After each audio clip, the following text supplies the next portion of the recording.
excellent defenses, offenses, speed, punching power, both undefeated, both with belts. It would be a unification fight. It almost never happens. Almost never. In a 50-50 fight. Period. That is the fight everyone should want. That is the #1 desirable fight in all of combat sports. There is no other fight that anyone should want more. They're meeting at a great time, and whoever wins this fight should be the supreme 154 pounder right now. Is this a fight that you dare to say is a 50-50 fight? Yeah, it gives a 50-50 fight. I give it more, it's 50-50 in a sense, but because of the experience, you can go 60-40, 60 with Boots, 40 with Xander, but it kind of is a 50-50 fight, yeah. Max Kellerman appeared alongside Stephen A. Smith and delivered a bold and unexpected prediction for the highly anticipated clash between Jaron Ennis and Xander Zayas. While much of the boxing world views Ennis as the clear favorite and dominant force, Kellerman challenged that narrative. He argued that Zayas has the precision, composure, and ring IQ necessary to potentially shock everyone and pull off a major upset on fight night. Thing to say, Boots is this future superstar. He beat this guy and that guy and that guy. Meantime, when you actually make the fights, and it's like, oh, he's really going to fight that guy? Is he going to win? Where are you with this? Where I am, Max, is that I want to give a lot of credit to Xander Zayas. You know, Xander Zayas, young guy, he wanted this fight. He called for the fight. He made it happen quick after the Virgil Ortiz-Boots fight fell apart. So fair play to Xander. He has a lot of confidence in himself, even though he's going to be the underdog. And you're right, Boots hasn't proven anything yet. Not his fault, but he hasn't fought anyone. He looks special. Now we're going to find out. Stephen A. Smith supported this perspective by emphasizing that Zayas is a special talent who hasn't yet received the full recognition he deserves. He suggested that Zayas has the tools and mindset to upset Ennis if he performs at his highest level. This is special, and we need to recognize that he deserves to be seen. Kellerman further highlighted that Xander Zayas is taking a massive risk by stepping into the ring with Jaron Ennis. By choosing such a dangerous opponent at this stage, Zayas is putting both his reputation and career trajectory on the line. However, this kind of bold move could ultimately define his legacy depending on the outcome. About Xander, you're right. You got to give him props. When you have a built-in fan base, in other words, it's not just that you're of a certain ethnic or national group, but you're undefeated. You've been groomed and promoted as maybe the future star that group's fan base will follow. You're risking a lot because you have a built-in economic engine behind you. And when you're a guy who can be put in a position to pick and choose, and you choose Boots, Gabe, what does that say? Absolutely. This is a fight he definitely didn't have to take, man. You know, he's a 2-division champion right now. And for him to choose the toughest guy on paper right now, I mean, skill-wise, Boots, it's crazy. You know, it's crazy. He could have went a different route, but he chose the best. Legendary boxer Roy Jones Jr. praised Zayas as a highly complete and versatile fighter. He pointed out Zayas' rangy physique, ability to fight effectively both inside and outside, and his sharp body punching. Jones Jr. also emphasized Zayas' maturity despite his young age, calling him one of the most well-rounded fighters in the division. Zayas is a very good fighter, a complete fighter, a fighter who I think presents next to the most, he's probably the second most difficult guy to fight in the weight class because he's rangy. He can do so many things. He can fight inside, he can fight outside. He's a great body puncher. He's a very, very respected guy, and I think he's very mature for his age. Boots, on the other hand, is looking for that coming out party type fight. So he got to fight somebody at this point. And because he couldn't get A, he went to B. And I liked that about Boots because Boots saying, I want all the smoke. If this one won't take me, I'll go find the next one. And so, since he couldn't make the fight with Ortiz, he made the fight with Xander. This is what you want to see. This is a barn burner, I think. May the best man win, but both of these guys are capable of becoming the biggest threat to Fundura in the weight class because right now, Fundura is still the king of the... Roy Jones Jr. added that although many fans wanted to see Ennis face Virgil Ortiz Jr., he believes the matchup with Zayas could actually turn out to be even more intriguing due to stylistic dynamics. I really wanted to see Boots tested by another fighter beforehand. I wanted to see him fight Virgil Ortiz first because those... At 54. Yes, because those two guys were kind of on a collision course. However, I think Golden Boy and Virgil Ortiz had some issues. So now Boots went to the next best thing, which is even better than Virgil Ortiz. He went to Xander. Trainer Robert Garcia also praised Zayas, describing him as talented, confident, and fearless. He acknowledged that Zayas is stepping into a very dangerous fight but respected his willingness to take risks at such a young age. Garcia believes Zayas' confidence and positive mindset give him a legitimate chance. Xander is a very good consolation prize to get if we're not getting Virgil versus either of them. What are your thoughts on that fight? Look, it's a great fight, and Boots getting those challenges out there. Xander deciding to fight Boots on a very dangerous, challenging fight for himself. You know, you gotta respect, you know, that decision. You know, if the Virgil fight didn't happen, and then Virgil versus Boots is not happening, and Xander stepping in, you know, gotta respect that kid, you know, for being 23 and taking those challenges. You gotta respect that, you know. My pick, I would probably say, goes to Boots because talent-wise, but you know, Xander's positive about himself, man. He sounds very confident. I talked to him and he's very confident. On the flip side, several analysts pointed out technical flaws in Zayas' style. They noted that he tends to lean left while attacking, which leaves him vulnerable to short right hands and counter punches, something Jaron Ennis could exploit effectively. Additionally, while Zayas shows solid movement and activity, critics argue that he lacks elite knockout power and has been hit cleanly by less dangerous opponents. So you were saying you watched the tape of Xander Zayas, right? And you kind of touched on that, you know, he gets himself in certain spots where he doesn't throw punches. Go ahead and elaborate.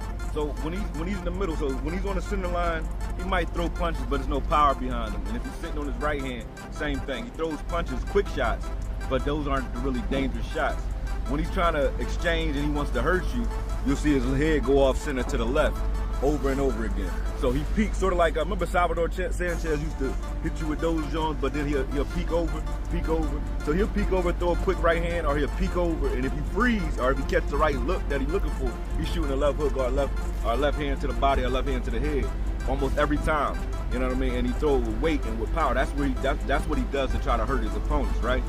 But that gets him caught because that's his rhythm. Every time he was there against Farmer was hitting him with short right hands and was just timing his move. Like whenever he would peek over here, that short right hand was coming almost every time, and Farmer was catching him right on the chin with those. And then when he's pulling back out of that, he's catching him with hooks. So he was short right hand, left hooks almost all day. It's just that Farmer was a smaller guy, couldn't really hurt him, but he was hitting him. And that's what I pay attention to, is like, Boots is fast enough and athletic enough to still catch you in those positions. But it's not like you're fighting a smaller guy. Boots can hurt you if you get caught clean. Undisputed champion Terence Crawford weighed in by saying that it may be too early in Zayas' career to take on such a high-level challenge. While praising his talent and confidence, Crawford stressed that experience is crucial at the elite level and suggested patience before facing top-tier fighters like Ennis. Tough fight, you know, especially for Xander at this point in his career, but it shows his heart and his confidence, you know, that he have in himself, and he's ready to go make history for his country. And he's going to do real well in that fight. You know, I just think, you know, right now, you know, it's a little bit too early for him. Jaron Ennis himself expressed complete confidence ahead of the fight announcement, boldly stating that he is the biggest name at 154. He made it clear that he sees himself taking over the division and believes no one matches his combination of talent and excitement. According to Ennis, this fight is just the beginning of his dominance. Feeling great. About to be a two-time weight division unified champ. Man, I'm snapping my legacy, man. It's only up. Man. I'm about to show the world I'm the best in the world. I'm gonna continue to keep showing the world I'm the best in the world. Like this boxing game mine, straight like that. Now, the bout with Virgil. Currently, most fans and analysts are backing Jaron Ennis, and that overwhelming support may be fueling both his confidence and ego heading into the fight against Zayas. The questions that Boots was asking. So it was really one way. Like I said, you know, both of the guys seem to be kind of, you know, I wouldn't say soft-spoken, but they seem respectful. You know, Boots, he always been kind of chill. I seen Xander being kind of chill. I could see, you know, Xander putting a chip on his back because everybody counting him out. You know, I could see him having a chip on his shoulder because everybody's counting him out. Everybody's just, you know, so high on Boots. So I could see that fueling him. But as far as, you know, Boots getting all tough with him, I don't understand that. I don't, you know, he's the golden child. I don't understand what he, you know, what he got to feel like he got to do.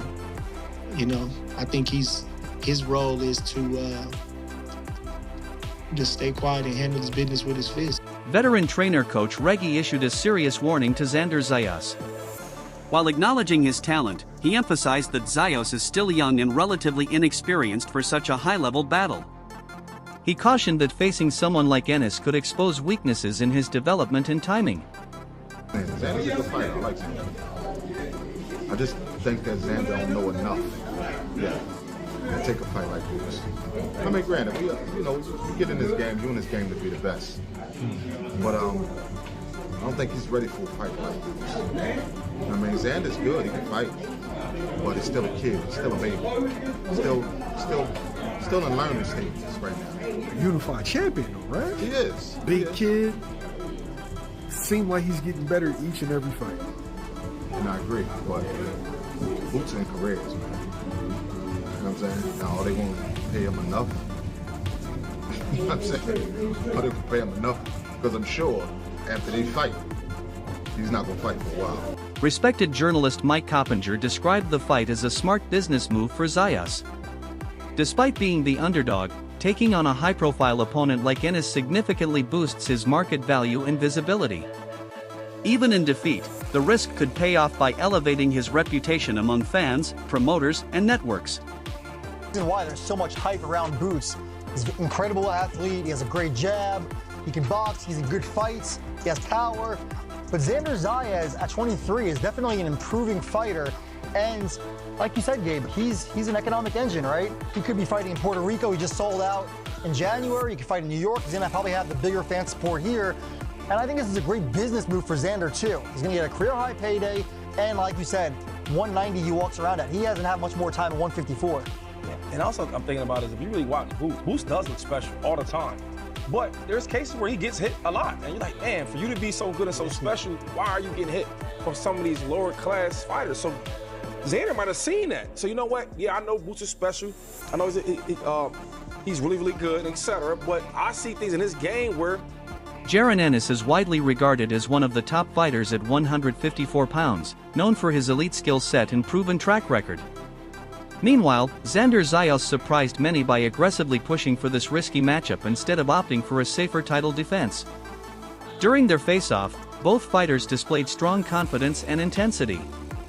Zayas, despite being only 23, handled the pressure well, but Ennis's experience and ring maturity stood out as clear advantages. He's going to have confidence he believes is the best 154 in the world. Xander Zayas, who even people on his own side wondered why he was pushing for this fight. Even his trainer needed an explanation from him before he signed off on him taking this fight. His promoter, who admitted on the dais that, like, his plan for Xander was to put him in MSG, put him in Puerto Rico, do a nice title defense. This was all Xander Zayas, but Xander on that stage continues to look like, act like, sound like a guy that firmly believes that he is the better fighter in this matchup. What were your takeaways from watching Boots and Xander face-to-face for the first time? It was a fun press conference because Boots was really confident. And he was brimming with confidence. And normally you see Boots more, more chill, with a little bit more swagger. He's a little bit more, soft with his comebacks. But no, he was brimming with confidence. And him and Zayas were going back and forth. And I think Zayas handled it perfect. For a 23-year-old champion who hasn't really been against the best, he's facing somebody that's potentially pound for pound one of the best.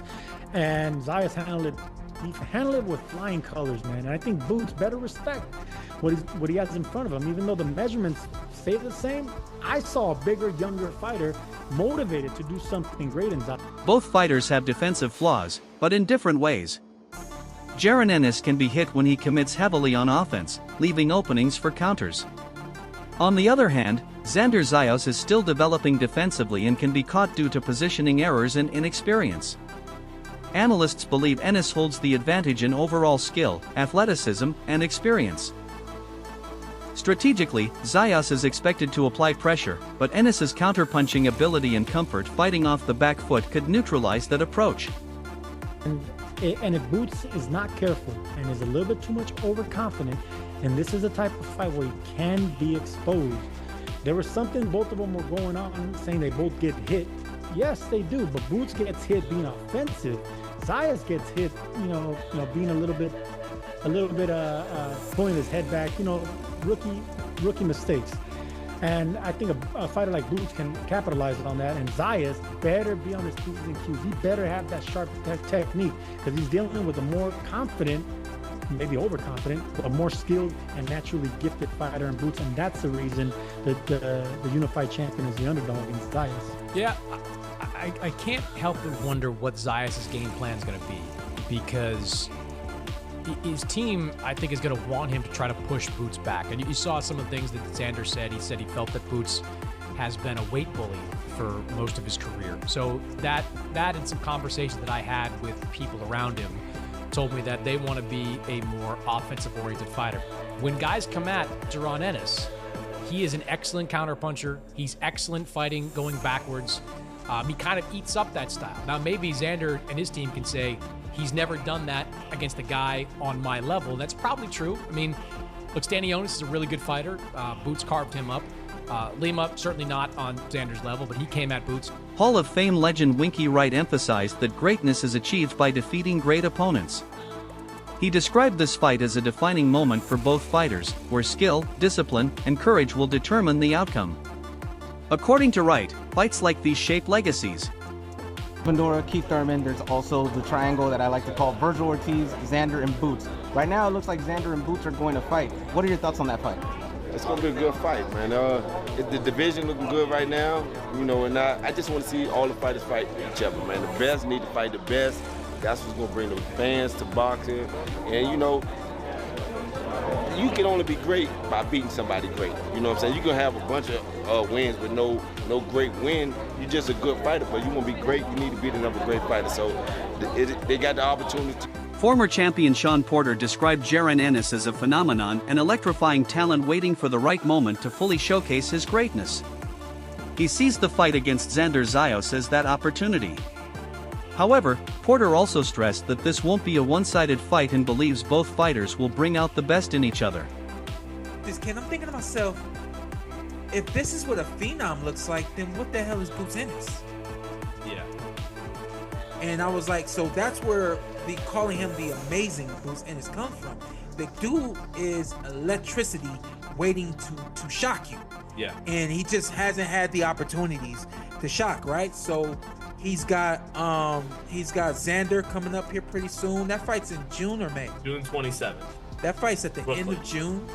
And I think that we will see an amazing Boots Ennis against a superb Xander Zayas. And I think the best man will win that fight. I don't think that that's a one-sided fight either way. If you're from Philly, you don't want to hear that. You know what I mean? If you're Puerto Rican, you don't want to hear that. You know what I mean? But it's a great matchup. But I just wanted to answer to that real quick. I just from what I was exposed to over the weekend, and that just has been in my mind. So when I came to Boots, it was like, if you calling everybody else phenoms and stuff like that, then we just gonna have to call him the amazing Boots Ennis. You know? Max Kellerman also discussed the overall state of the junior middleweight division, describing it as highly competitive and unpredictable. He noted that no single fighter has a firm grip on the top spot, and success in this division requires consistently facing elite opposition rather than relying on hype or records. Boots matchup. Boots matches up, he might be the best fighter. I think he's the most talented fighter at 154. Is he ever going to fight any of these guys? Yeah, I think so, absolutely. I think we're going to see him fight somebody this summer. We'll get to it a little bit later in the show. Look, what do you think of, when I look at all those names, I see a bunch of good fighters. But when you say who could be special out of all those guys, my best prediction would be Boots. Yeah, Boots. But you got to beat these guys. You can't just make us feel that way. You got to actually do it. So, to me, the top guys in that division is Boots and Virgil. Right. That's why everyone wants to see that fight. You know what I mean? So, and Boots has got that. He got that swag, he got that speed, that power, good defense. He from Philly. Yeah, I was waiting for that. I was waiting. By the way, these two are not going to get like, if you're not a big boxing fan or a real professional boxer, you just watch all these guys fight, and you watch Boots, you're like, oh, wow. Yeah. The wow effect, he has that. So when he asks this question, it's not even no shadow of a doubt who's the most talented. So the big question remains, will Jaron Ennis's power and explosiveness dominate the fight, or will Xander Zayas' skill, discipline, and maturity lead to a shocking upset?